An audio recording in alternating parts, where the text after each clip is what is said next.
Say sadhu, sadhu, sadhu. So, dear Dharma practitioners,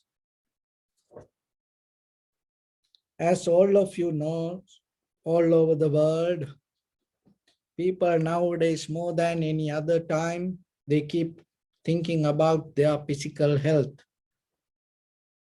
And everyone, and always trying to develop their immunity and trying to stay healthy,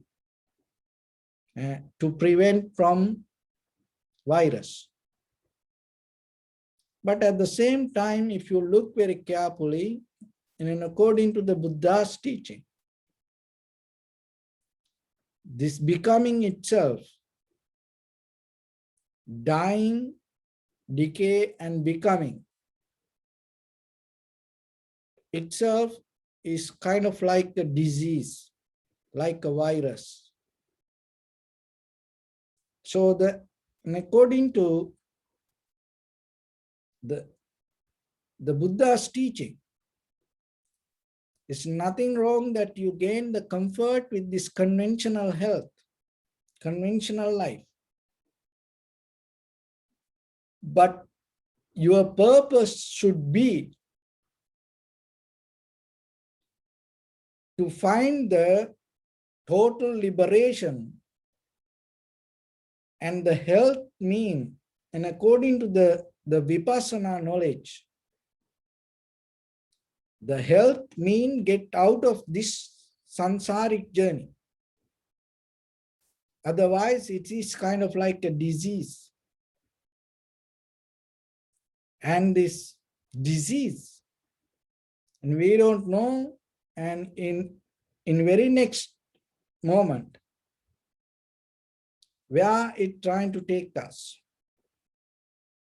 So even though we have this all material things, the physical world around us, there is a moment come, this everything going to disappear from you. You have to get into only one thought. There is no way that you can even reflect on something or remind on something, asking for something. There is no time for that. So then you have to develop a method while you're living in this conventional life, not to hold it to this whatever day-to-day experience. And at the same time, deeply in your subconscious mind or in your deeper heart, you have to develop an art to keep focused towards some profitable skill which you can hold into if there is a emergency moment come. That means when you are sick, if you have any difficulty, when you are in trouble, in the middle of that, whatever the difficulty, what you can reflect on. And see, sometimes whatever that people keep thinking, that things suddenly come to. When they see something, when they get afraid, when they have the fear. So like F word, you know, when sometimes some people, and when they become happy, they say this F word. And then they become miserable. When they get sad, that time also they say the F word. So why it happen like that way? That because it always in their mind, that's why it pop up. So then you have to remember in day-to-day life, whatever you reflect on in day-to-day life, it's going to naturally pop up and come into your mind. So then it is very important yourself, consciously you keep something reflect in your mind again and again, again and again. And then it will help you when you are in difficulty, when you are in sudden moment, when you are in emergency moment, naturally that word come to your mind. So developing awareness and developing tranquility state, also practicing like this meditation also will help you slowly, that whatever situation come in that middle of that situation, you can come to the point to observe the sensation of inhalation, exhalation, rather than reflect on something regarding past or the future. Because whatever you hold regarding past or the future, what will happen, it always going to bring some kind of mental formations. But in the present moment, you no need to think about something. That is where the mind becomes completely released from thought patterns. It's just merged with only the experience. When you are merged with the, harmonized with the experience, there is nothing to think. So that is only the moment that you experience in the present moment. Otherwise, always you will keep thinking something. So if you are not able to settle down in the present moment consciously, you cannot see the change. It is just become only an idea. So that idea of regarding the change not going to help for you to get out of this samsara. So because that idea also depend on your thoughts. So our main purpose is releasing your mind from thoughts. So for that, you in the beginning, you have to get into the primary mental object. And then little by little, you will able to settle down with the present moment and more comfortably. And that is the most safest and comfortable place that you can keep your mind. See that whatever you think about past or the future, and end of this all, you're going to find the unhappiness, sadness, worry, disappointment. It doesn't matter how beautiful it is. If it is related to past or if it is related to future, always it's going to end with the unhappy state. But in your mind, there is a place in right now, right here, whatever happened, if you able to harmonize with that moment, that is the only place. There is no danger, no unhappiness, no sadness, worry, disappointment. And even there is nothing to enjoy about it. So remember that. Because if you look for enjoyment or the satisfaction, the pleasure, is that idea also depending from the deeper, you have intention to escape from the sadness, worry, disappointment. But in the present moment, it deeply take you to the moment to experience without sadness, worry, disappointment, or the happiness, joy, pleasure.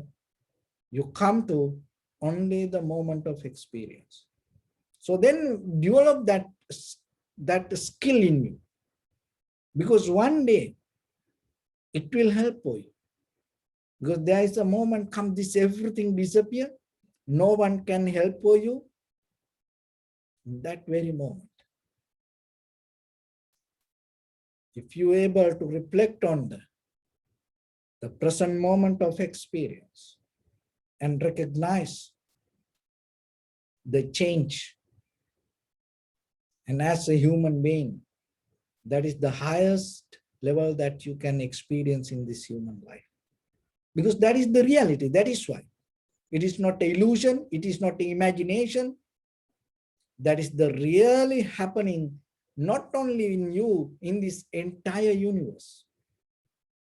Just as a simple example, that's why we observe the inhalation, exhalation. It gives a very simple example. So there was a woman during Buddha's time, and then she became a nun during her middle age, and her name called Dharma. So this nun used to practice meditation, but she didn't get any result. And then she got old, and then with the help of a stick, and she used to walk with the walking stick, and she used to go for looking for food, house to house. And she was so old, and when other people saw her, and people became so worried about her, because how she can manage herself. I think another few days she's going to have the very difficult, hard time. So somehow she able to go house to house and find little bit food for her to survive. So then what happened one day, while she walking with this walking stick, or begging for the food with the begging bowl, she fell down on the road. And when she fell down, the begging bowl,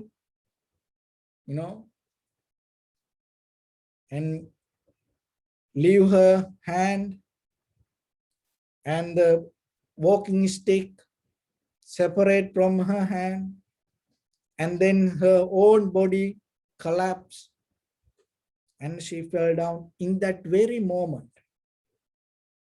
she reflect on the selflessness. And while she fell down to the ground, and she understood this everything has its own way to go. And there's nothing that we can hold as self. And in that very moment, while she fell down to the ground, she attained to the enlightenment. See, that immeasurable moment. So how about if you look in this very conventional life, ordinary life, if you look very old person, fell down, we feel so sorry, sad. But look that it can happen to us also. But rather than becoming worried, sad, disappointed, in any situation, you can transform it to your liberation. If you practice something mindfully, it's going to help for you. It will happen to you in many different ways. Maybe you're not going to fall down like that, but still maybe there is a different way it can come to you. So if you develop that method, that profitable skill, someday, somewhere, somehow, it's going to help for you. So that's why it is your responsibility. Always remember, keep harboring your thoughts, your mind towards some skill, some profitable skill. Always, whenever something happens, always reflect on something. So then if you practice, what will happen? That will going to become more stronger.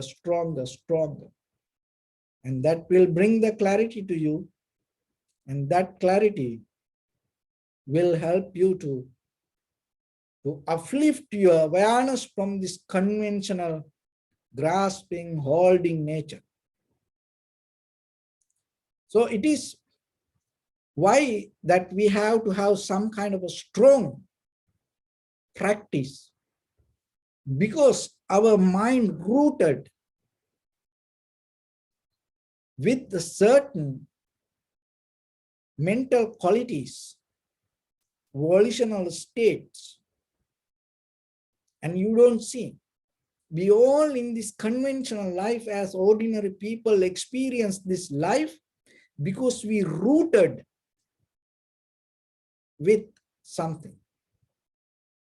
It called in Dharma, it called Mula, or another way it called Hetu, or conditions. Another way it called roots. There are 6 kind of roots that in within us. That mainly, but mostly, there are 3 roots so powerful, and that 3 roots help us to get nourished and have this conventional life. Those are called Lobha, Dvesa, Moha. That is the Pali term. So when it comes to English, greed, hate, and delusion. Those are the 3 roots mainly hold us to this conventional life. So then, to transform this conventional life, to get into your liberation also, what you need to do, little by little, you have to cut down these 3 roots and develop another 3 roots. And that called Alobha, Adosa, Amoha.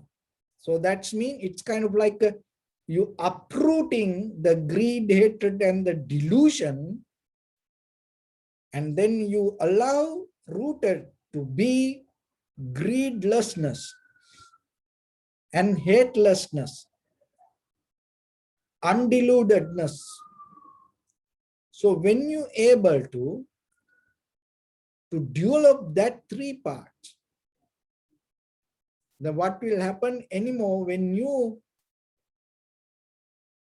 end this, whatever the thoughts, there is no way that thoughts going to hold another thought. So then your mind come to a moment, it's not kind of like a habitual actions going to happen from your bodily, verbally, mentally action, out of your bodily, verbally, mentally actions. It become more conscious.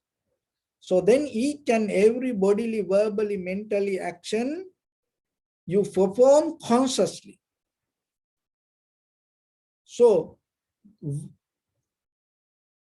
that why this 3 mula or the roots happening in us with the greed, hatred, and the delusion.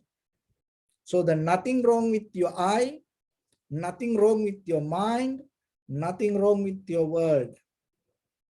Nothing wrong whatever happening with us. So then there are certain reasons this becoming happens. It's not because of some creator, some power behind us, and a third party decision. It happened according to necessary cause and conditions. So what are those? Why the greed comes to us? Why the hatred come to us? Why the delusion happening in us? Even though we don't like it, why it keep happening? So today we're going to break down this. And once you become very clear with that, that will help for you to uproot this all the greed, hatred, and the delusion, because now you recognize where it is and how it holds this ground. And once you're able to uproot, that uprooting itself means you planting that other alobha, adosamo, or the greedlessness, hatelessness, and undeludedness. So it's kind of like you planting that roots. So those are the helping for you to transform your life to the liberation, so that the liberation doesn't happen itself. So just imagine you close your eyes, you sit, and then don't think that your liberation going to happen that way. It doesn't matter 100 years you sit. It's not going to happen. There were yogis. There were many ascetics. Then in the ancient time, they used to practice without moving their body like a piece of rock, piece of wood. They used to keep their body believing one day this is going to transform them to liberation. But Buddha is the one who taught us, practicing like that way, you cannot gain this. It is a conscious decision you have to take while you uprooting, and you have to plant other part of that mental formations. And that's the way that you can little by little strengthen your awareness. So the first one, the greed. Why the greed happens? So the greed happened because of unwise reflection on an attractive object. So this is very important. Unwise reflection on an attractive object. That is where the greed comes. So if you don't reflect and unwisely, that is the important thing, unwisely reflect. So it is nothing wrong with reflecting something. But the thing is, unwisely you reflect. So what is this unwise? That unwise means whatever the object you see, even it is beautiful, nice, you reflect thinking there is something exist. That is what called unwise. So if you able to recognize or the understand, things appear as a result of cause and conditions, and when that cause and the conditions change, the whatever the outcome also going to change. So then the Buddha never talk about nothingness. There is nothing. No, there is something. There is a you and me. See this, we are here. But the thing is, what you experience, there is a cause. And behind that cause, there is a condition. And it bound that whatever you experience, it bound to that condition. So if you able to see the cause, and then you can see the conditions. And whenever the conditions change, whatever the outcome going to change. But in day-to-day life, whatever that attractive objects come to us, that attractiveness is going to happen naturally. But the thing is, when you hold it, reflect on it unwisely, that means that, oh, there is something. That idea of something always bring us the greed. So not the attractiveness. The way if it's something beautiful, you experience that beauty. That is it. And even the Buddha also many times appreciate the song, the music, and telling, oh, it is so beautiful. And Buddha also appreciate the beauty of the nature, seeing the landscape. See that even the Buddha see the beauty, and the Buddha know how it appear to be like that. So then sometimes when it come to our conventional life, we think that when we see some beautiful, we see, no, no, no, no, it is not beautiful. Don't see like that way. So we try to block our mind from there. Don't see it as a beauty. Don't see something as nice. And some people think this Buddhism always taught about to see things in an ugly way. No. So you can see the beauty, see whatever as it is. But at the same time, recognize that what you experience come to you as a result of the cause and conditions. And whatever the conditions change, and out of that change, the whatever you experience, the cause going to change. So how you can understand this? Just by thinking, you cannot understand it. So that's why you come to a place to observe. And when you observe again and again, again and again yourself, and there is a moment you come to this very experience. And the hatred, how the hate arises in us. The hate arises unwise reflect on a repulsive object. So repulsive object and unwise reflect. So that is that the unwise there, what it called unwise. So whatever unpleasant, disgust, distaste, so whatever the experience happened, then you take it as something. And then you reflect on it, believing there is something. So just imagine if there is an enlightened master and taste the sugar and it feel the taste and according to this human body. And if that enlightened master tastes the salt, and that enlightened master is going to feel the salty.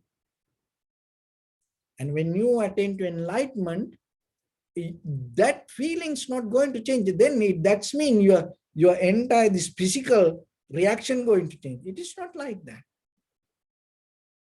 So this is the unwise reflect on. That is the important thing that you have to understand. So whatever the sweet or bitter, that bitterness, you believing there's something, and then you reflect on that. And as a result of that, what will happen? The hate arise. So otherwise, whatever the bitterness arise, and if you are able to see the cause and the conditions, the cause always bound to the conditions. So that when the conditions change, the cause or the result going to change. If you recognize that, even any repulsive object arises to you, unpleasant, disgust, any object arises to you in that very moment, not regarding the even putting to the past or the putting in that very moment when it arises itself. And you get out of that reflect, thinking that there is something. Then itself, you come to a point not to hold it. So then the mind detached from the head.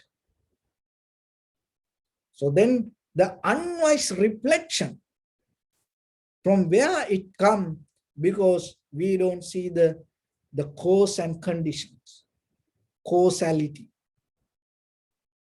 So then whenever that in day-to-day life, in ordinary life, in very conventional life, so whatever happens to you, always remember in you.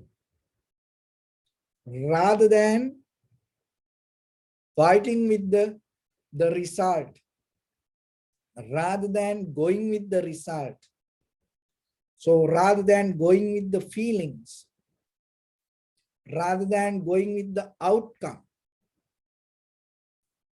always learn to look from where this comes. That looking itself, another way it called vipassana knowledge, analytical meditation.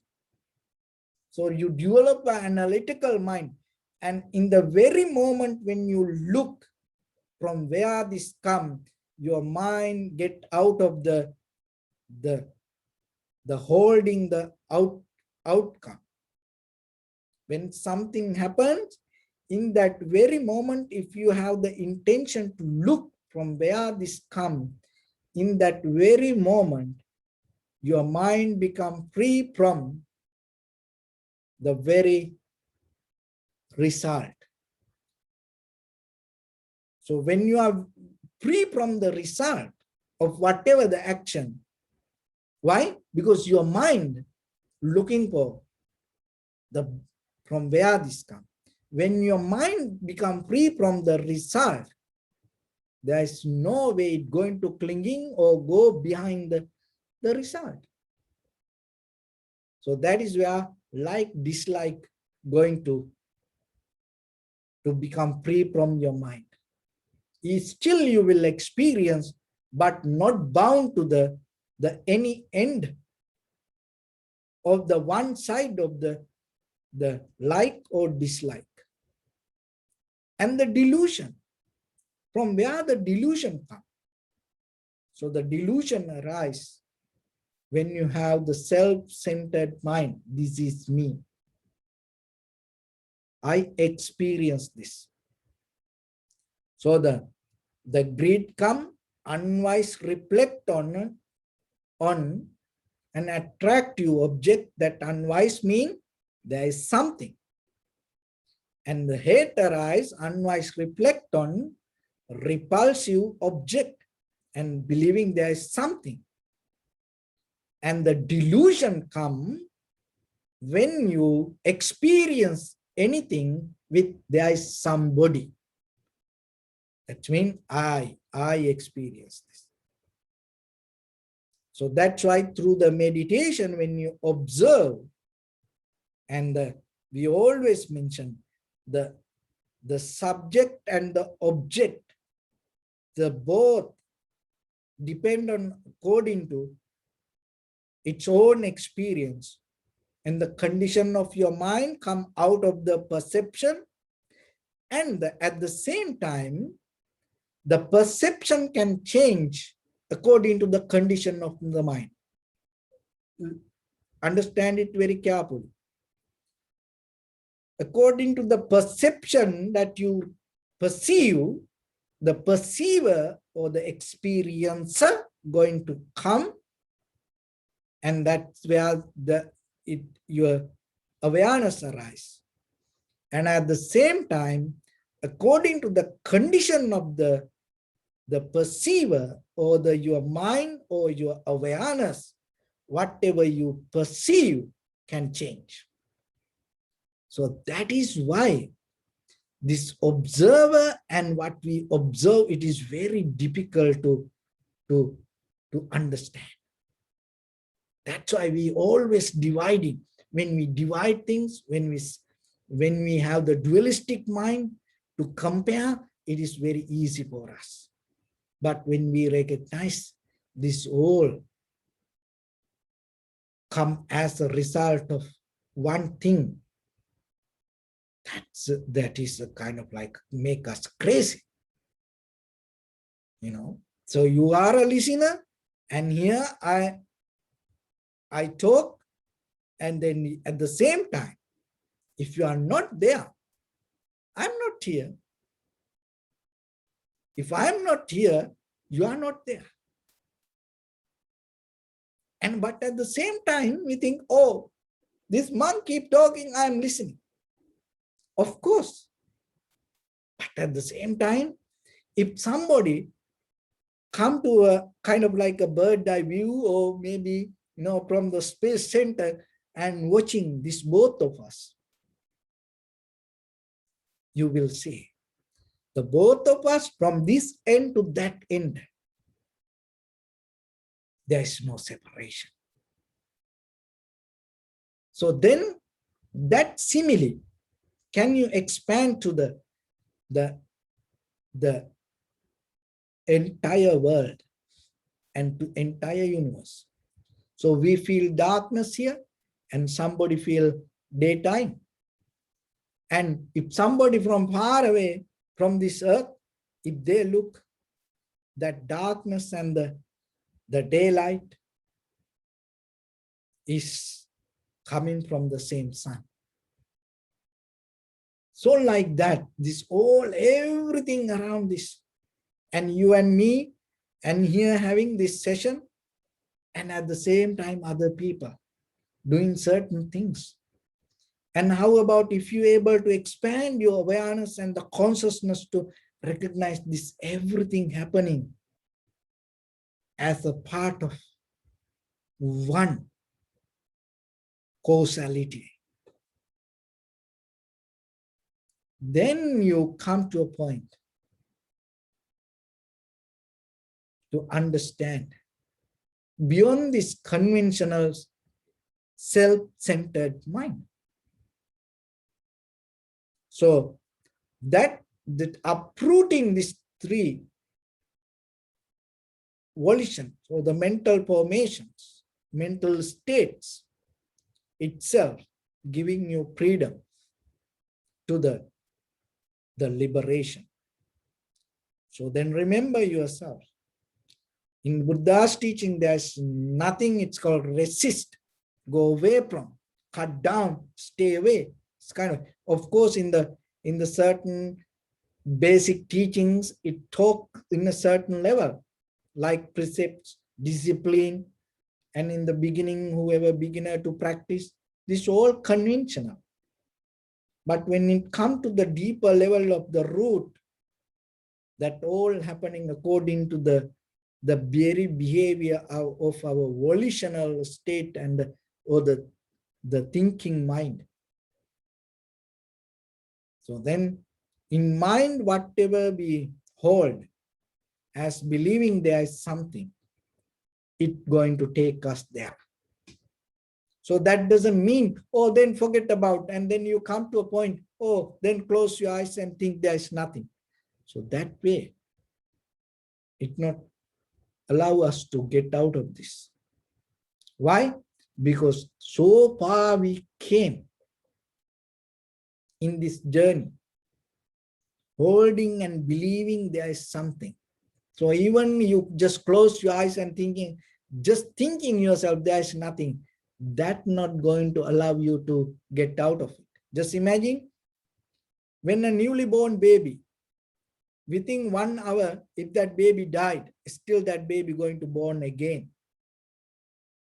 That doesn't mean if the beginning of the 1 hour that the birth happened, if the baby died, that the baby going to attain to enlightenment. It's not going to happen that way. So that's mean that this mental formations, the volitions, samskara, it has a huge history and it rooted so deep. And just by thinking, you cannot uproot it. So that's why you have to follow this method. And by observing, recognizing, being patient to yourself, being sharp and clear and wise, energetic, mindful, and becoming very conscious, you have to take this out. Otherwise, there is no miracle going to happen and take you out from this. So that's why we practice this and developing our mind and developing these skills in you to transform yourself in a certain level by practicing yourself little by little, strengthening your awareness and your consciousness, your recognition, and with the energy applying the energy in that, and applying the clarity, applying the strength into this practice day by day.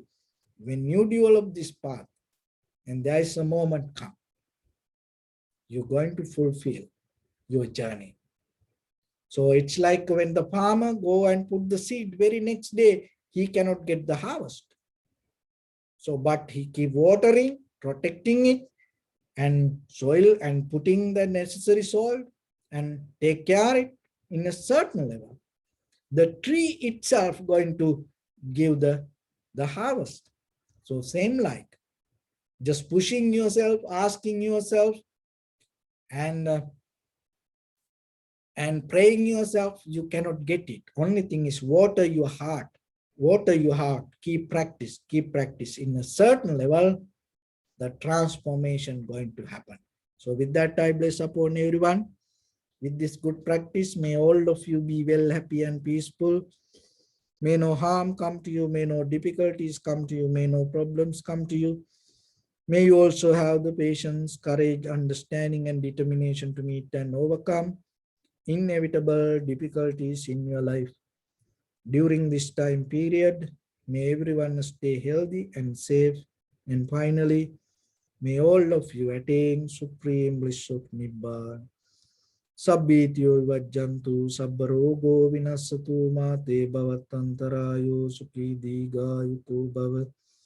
Ittavatacha ammihi sampadam punya sampadam. Sabbe deva anumodantu sabba sampatti siddhya sabbe bhuta anumodantu sabba sampatti siddhya sabbe satta anumodantu sabba sampatti siddhya idammi punya kammanga savattaya vahang hotu sabba dukkha pamuncatu. Bless you.